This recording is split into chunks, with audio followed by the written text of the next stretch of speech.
Hey everyone, this is Sugandha and you're watching Ready for SS English. I hope so y'all are well and y'all are waiting for my sessions. Today we will be discussing, yes, we will be discussing 10 HR terms and this is session 3. I hope so you have seen two sessions which I have uploaded earlier. And if you haven't seen, you can find those sessions in the pin comment by HR terms, right? So please have a look on those sessions because I have discussed 20 terms and that is 10 terms each in each session. Okay. So you can have a look on that as I have discussed about attrition, appraisal, HR analytics, and a lot more like contractual employee, diversity and inclusion, employee engagement, exit interview, grievance redressal, and yes, about attendance management, disciplinary action, employee handbook, right? So these kind of terms I have already discussed. Today we will be discussing around 10 more terms. So let's get started with it. So yes, make sure to subscribe this channel if you're watching me for the very first time and do hit that cute notification bell icon so that you could get my updates later on as well. Okay. So let's get started with it. And first is learning and development. Now, what is learning and development? See, learning and development is basically the process of providing employees with opportunities to acquire new knowledge, skills, and yes, competencies to enhance their job performance and career growth. Now, if you're well versed in Hindi language, then you can have a look on this session. Means I have uploaded this the session in detail on my other channel that is ready to get update, and you can find that session there if you want this session in complete, like you want to know about the key aspects and functions and the process in detail.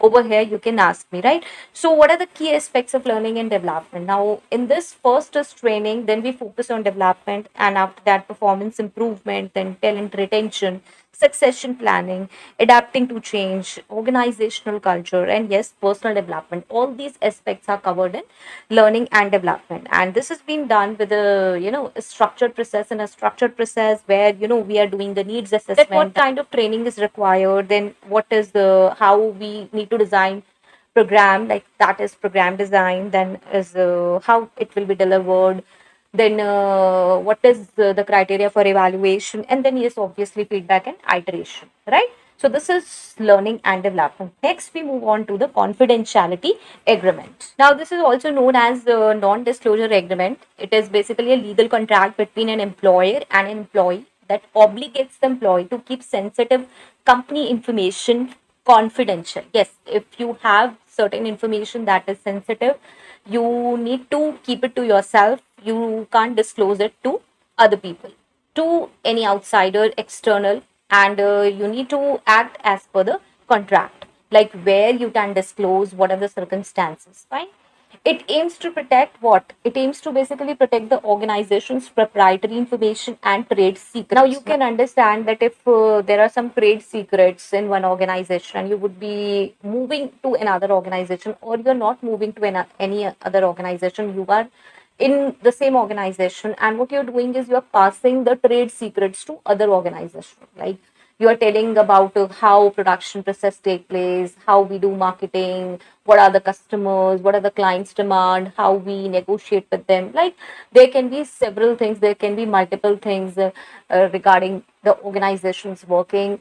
So there will be a legal contract which will tell that what kind of things you can disclose and what you can't, like what is confidential actually. Okay, what you need to keep confidential regarding the organization. Okay, so this is confidentiality agreement. Next is employee referral program. Now you might have heard about this several times, that employee referral program helps as a good source of finding the candidates, like you can get the candidates for recruitment purposes by employee referral program. Now how this works? See, employee referral program encourages existing employees to refer potential candidates for job openings in the organization. If we have job openings, then we can tell the employees to refer people, refer their known potential candidates to for these vacancies. Now these referrals are considered valuable. They're very valuable as employees are likely to recommend individuals who fit the company culture. See,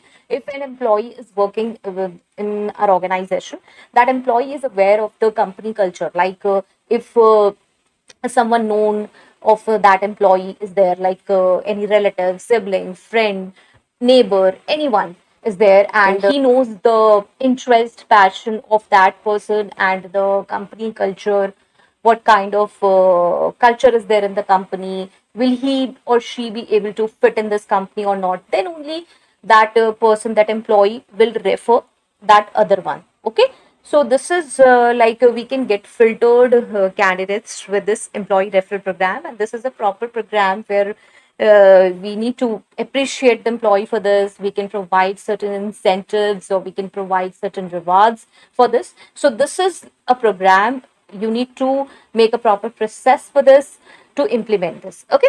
Next, now what is HR audit? Now, HR audit is a comprehensive review of HR policies, procedures, and practices within an organization. Now, we know that what is audit? Audit is basically reviewing, checking something. So, what we need to check? Policies, procedures, practices within an organization. Now, it assesses the effectiveness of HR processes, compliance with labor laws, and the alignment of HR practices with business goals. Now, what all practices we are following in HR that is aligned with the business goals, or they are not, right? So, this is basically an HR audit.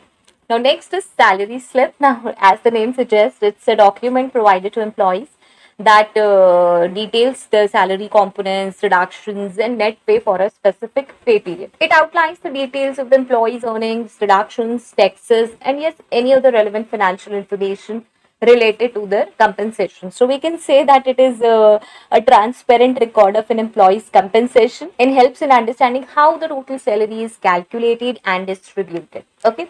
Next is whistleblower policy. Now, this is very interesting. It is basically a formal and a structured set of guidelines and procedures that an organization establishes to encourage whom?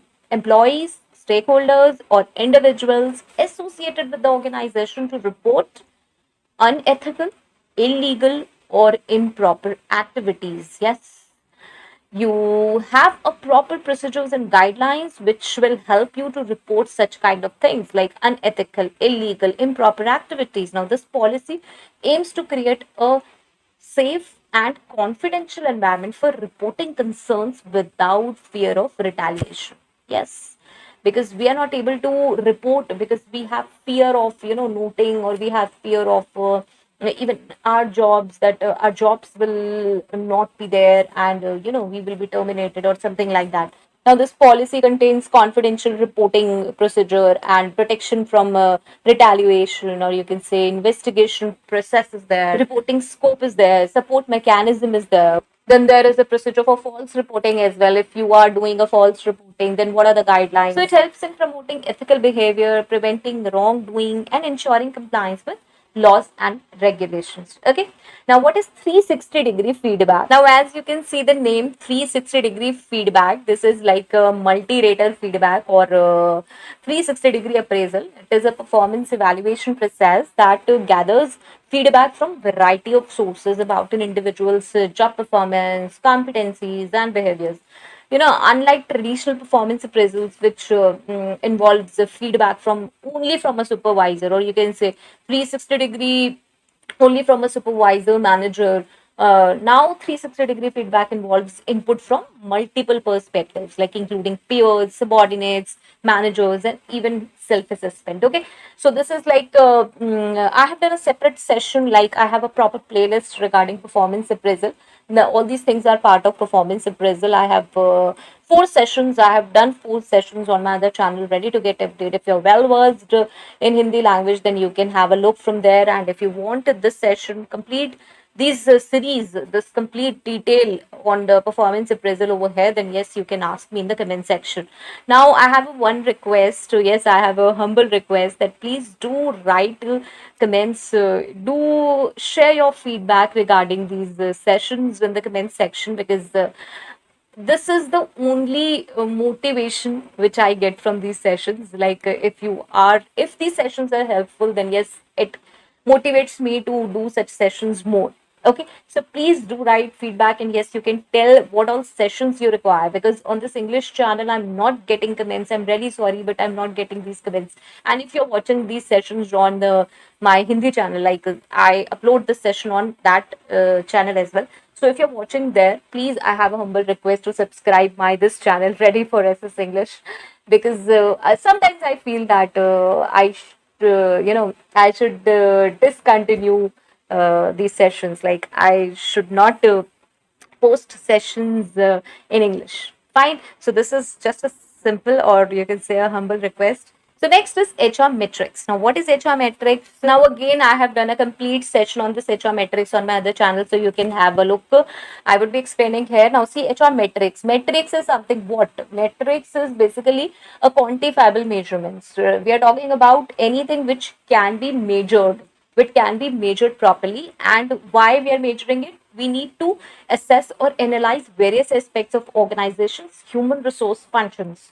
We can analyze a lot of things if we can measure something. And yes, we can take data driven insights into the effectiveness of HR processes, and you can say strategies, initiatives. And yes, organizations can make informed decisions. So what are the key categories of HR metrics? Like what are key categories? Like what kind of HR metrics we can calculate? We have around a number, you can say 15, 20, 25.